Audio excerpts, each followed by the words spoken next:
What up, Tile friends? Welcome back to another Hump Day Financials brought to you by Performance Financial LLC. We have Drake Van Hull. How are you doing, Drake? Dude, it's an awesome day. It's raining out here, but if it was snow, we'd probably get a foot of it. So not too bad. Well, there you go. There you go. Count your blessings, man. Count your blessings. That's right. That's cool. So what are we talking about today, Drake? It's, December, towards the end of the month here. What should we talk about today? Yeah. So, we were talking about, Luke and I have this mastermind of ideas before we start filming one of these sessions. We come up with these beautiful ideas. No, we kind of go, hey man, what's relevant today? And what should we talk about? So one of the things that I was talking about this morning in another mastermind group that I help out in, we were talking about close rates on jobs, right? And so you're like, Drake, you're the money guy. Why the heck do you care about some of this? It wasn't necessarily that I cared about what somebody's close rate was. We were talking about with one guy, hey, I close 65% of my deals. And another guy, well, we're at 43 right now, and we're at 62. This we're all kind of throwing out numbers. And the question comes up, well, what's a good close rate? Mm-hmm. Right? Like, I've heard rule of thumb, it should be, you don't want it to be 100% because then you got to raise your prices, and you don't want it to be under 20. And we're all kind of going off these little anecdotes. But what kind of stuck out is one guy started going, well, it's really pretty, it's based on your business, right? And, in the tile industry, there's probably a set close rate. We could probably come up with one from a meta kind of view. Mm-hmm. But really, you got to understand where that's at in your own business. And so what we talked about was really setting out KPI or key performance indicator. And that's one thing I think that we can really lead this topic with today, Luke, is kind of discussing KPIs and what the heck are they? And so what we got to talking about was one guy saying, yeah, I'm at about a 65% close rate. And we said, okay, is that good? Is that not good? Then one guy goes, okay, our goal is a 60% close rate. Right now we're at 52, right? So in that context, now you can say 52 isn't good, right? Because the goal is 60. But, if your goal was 50 and you're doing 52, well, you're hitting your goal then. I mean, you're exceeding it a little bit. So a lot of times where I think and I say this to a lot of my clients too, is like, you'll ask somebody how they're doing, right? And so Luke, how you doing today, man? I'm doing good, thanks. Good. Based on what? Exactly. Yeah. So I like to play that game. So this is where your KPIs kind of come in, and they start to go, okay, we can say any number that we want to in the world. We could say revenue's $100,000. We could say, whatever it is, right? But if we don't have any like baseline to compare it to, it's really tough to say if something's good or bad. And so this is really where I think KPIs come in and play an important role inside of your business. And I think a lot of people think they're just a scary thing and they don't know what they do, and they are going to involve a bunch of math and confusing people, where it's like, they're just basic. They're just providing a baseline to make something easier inside of your business. Yeah. I like that a lot. I love this subject. I started tracking things like close rates and just overall, selling price point of each job, and just collecting data. I mean, the more data in your business, the better. Often, of course, you can get overwhelmed, but I mean, so many times contractors don't have any baseline. And so what you're telling me is just set the baseline, know where your close rate is, and that'll help you to improve it if it needs improvement, and it'll give you something to measure, quarter by quarter. And that's the key point, I think, is the measure. Mm-hmm. We can come up with all the data that we want to in the world, but if we're not doing anything with it, it doesn't do any good, right? So if okay, we're on the topic of close rate because it's top of mind for me. But, let's say that is your issue, right? Where it's like, okay, my close rate's 50% and my goal is 60%. That's not hard math, dude. Any of us can do that mental math, within 2 seconds. Right. What's difficult though about that is how do you go from 50 to 60%? Right. right? That's where you got to kind of take that step back and go, crap, like, okay, is it my approach is bad? Am I getting bad leads? Am I not following up on my close well? Like that's where you actually see some growth and some change is figuring out those differences. Okay, well maybe I'm great at sales. My leads are really high.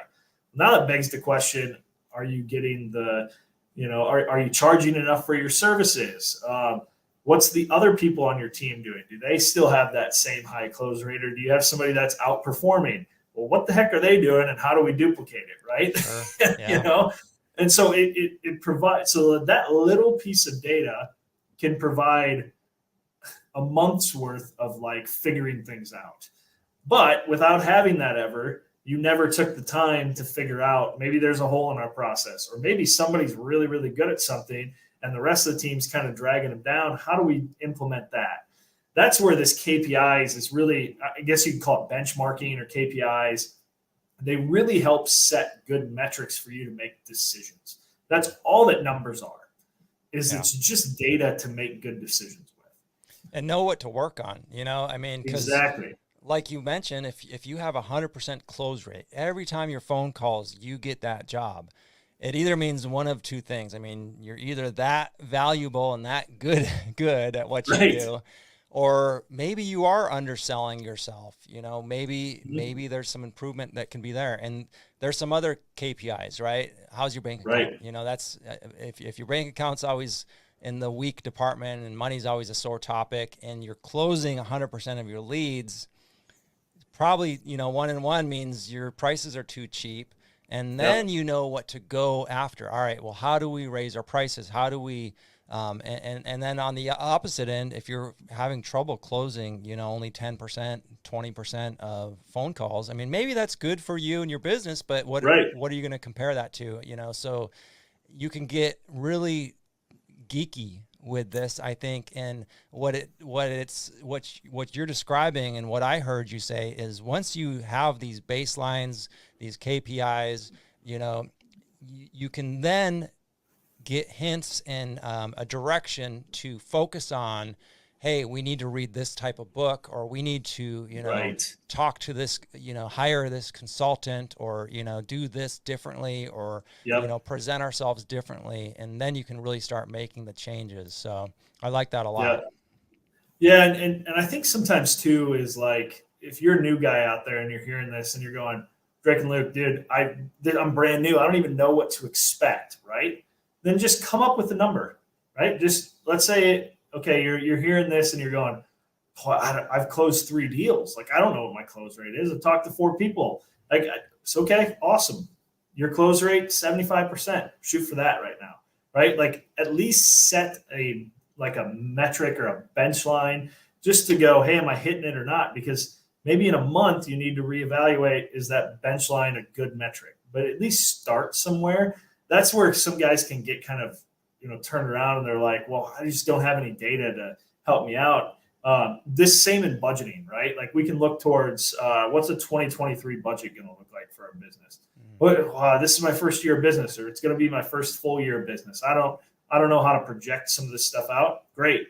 Just put something down, right? At least build and go, okay, well, we wanted to do 30,000 this month. We came in at 22.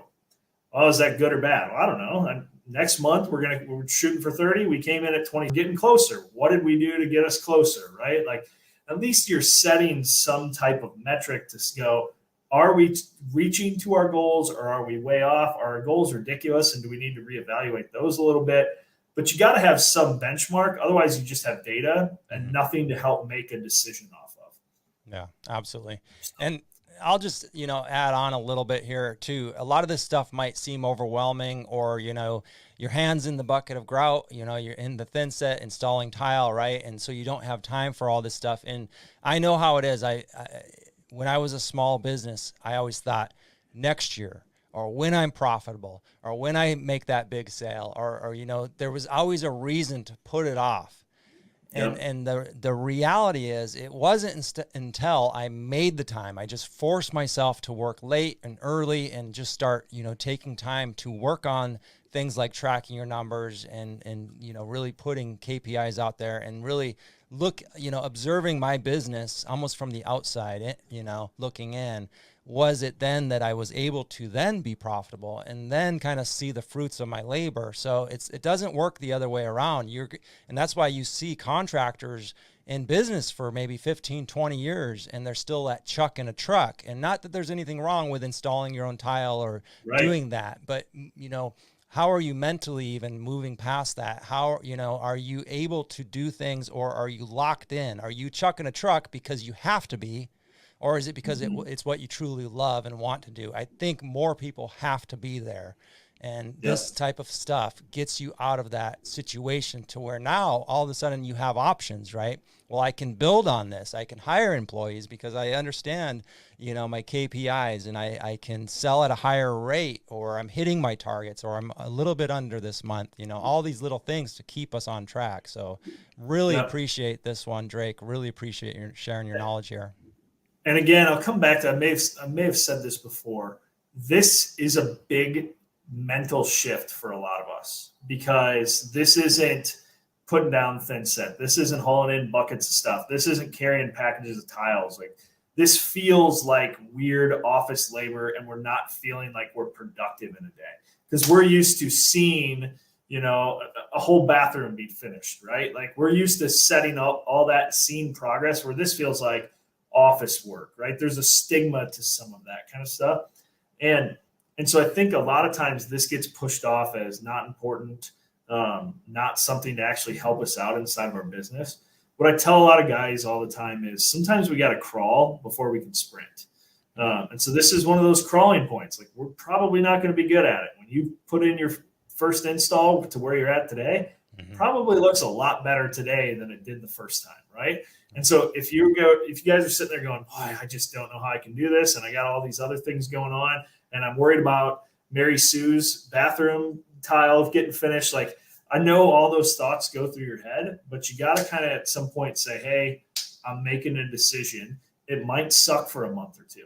Let's just call a spade a spade. It might be a little bit tough. You're going to probably put some more hours in, and you got to fire up a computer that you may not know how to use great.